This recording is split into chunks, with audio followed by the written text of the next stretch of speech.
Olá, vamos mergulhar hoje numa das leis mais contraintuitivas e poderosas que existem. Diga sempre menos que o necessário. A gente vai descobrir como o silêncio, acredite, pode ser a sua arma mais eficaz em qualquer tipo de situação, seja numa negociação, numa discussão ou no dia a dia. E para entender isso a fundo, nosso caminho vai ser o seguinte: primeiro, um gancho para pegar a ideia central. Depois, a gente faz um mergulho profundo nos pilares dessa lei, vê como aplicar na prática, testa o conhecimento e, no final, fecha com os pontos-chave. Vamos lá! Seção 1. O gancho. Tudo começa com a grande ideia que define essa lei. Olha que forte isso! O poder não vem do que é dito, mas do que fica por dizer. Essa é a tese. A ideia aqui é que o silêncio e até uma certa ambiguidade podem ser muito mais impactantes e intimidadores do que qualquer discurso super elaborado. E aí, quem nunca passou por isso? Aquela sensação horrível depois de uma conversa pensando, nossa, por que eu fui falar aquilo? Pois é, essa lei oferece uma resposta bem estratégica para esse dilema tão comum. Então, ao longo dessa nossa análise, a gente vai entender exatamente por que o silêncio cria essa aura de poder, como falar menos é uma defesa contra erros perigosos e, o mais interessante, como usar o silêncio para fazer os outros revelarem as verdadeiras intenções deles. Seção 2, o Deep Dive. Beleza, agora vamos para o coração da lei. Vamos quebrar ela em 3 pilares fundamentais, explicando cada um de um jeito bem simples e direto. O primeiro pilar é esse, o poder que vem da ambiguidade. Quando se fala menos, os outros são forçados a tentar interpretar o seu silêncio. E é aí que o poder surge. Não é sobre ser vago sem motivo, mas sobre ser intencionalmente conciso. Pensa só, quando você não preenche cada segundo de uma conversa com palavras, as pessoas ao redor começam a preencher esses vazios com as próprias suposições. E o interessante é que elas acabam projetando poder no seu silêncio, muitas vezes te atribuindo mais inteligência e estratégia do que você talvez tenha. O artista Marcel Duchamp é o exemplo perfeito disso. Quanto menos ele explicava a própria arte, mais as pessoas especulavam. O silêncio dele transformou as obras em verdadeiros enigmas. As pessoas não estavam comprando só a peça, mas todo o mistério por trás dela.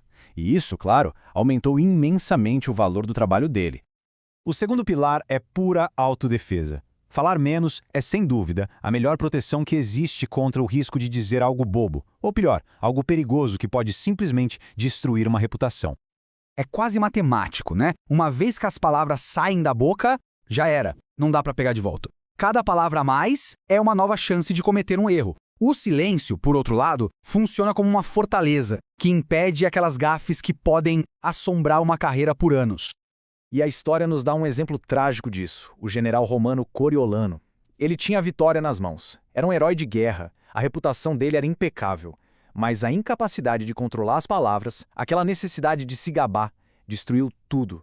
Ele falou tanto, mais tanto, que acabou dando aos inimigos a munição que eles precisavam para acabar com ele. Seção 3, aplicação. Certo, a teoria é fascinante, a gente já entendeu, mas e na prática? Como é que a gente usa isso na segunda-feira de manhã, numa reunião de trabalho, por exemplo? Olha só que dica prática. Numa reunião, em vez de ser a primeira pessoa a pular e dar uma opinião, espere. Ouça o que os outros têm a dizer. Ao fazer isso, você ganha 2 coisas. Primeiro, informações valiosas. E segundo, quando você finalmente decidir falar, as suas palavras vão ter um peso muito, muito maior. Seção 4. Elementos de engajamento. Agora vamos um pouco mais fundo para garantir que a ideia ficou bem clara. Quanto menos você diz, menor o risco de falar uma bobagem ou até algo perigoso. Essa frase é um resumo perfeito. É a lei como uma ferramenta de prevenção de riscos, simples assim. Mas vamos pensar no contrário. Existe alguma situação em que falar mais e não menos é a melhor tática? A resposta é sim. O poder é flexível e, às vezes, falar muito pode ser também uma arma. Vamos a um teste rápido.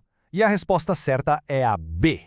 Às vezes, uma enxurrada de palavras pode servir como uma cortina de fumaça para confundir e distrair os oponentes das suas verdadeiras intenções. É o exato oposto do que a lei ensina, mas também é uma ferramenta de poder. Seção 5, conclusão. Bom, agora vamos amarrar tudo isso e ver como colocar em ação de verdade. Para resumir, os 3 pontos para levar daqui são: primeiro, o silêncio projeta poder. Segundo, falar menos é a sua melhor defesa. E terceiro, use o silêncio de forma estratégica para fazer com que as outras pessoas revelem informações. E agora um desafio prático.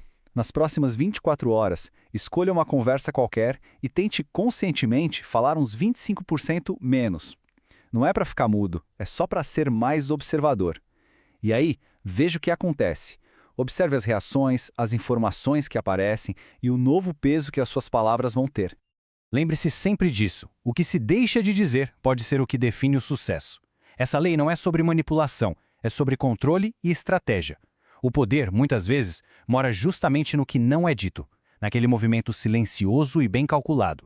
E se o silêncio é a nossa armadura, a reputação é a nossa bandeira.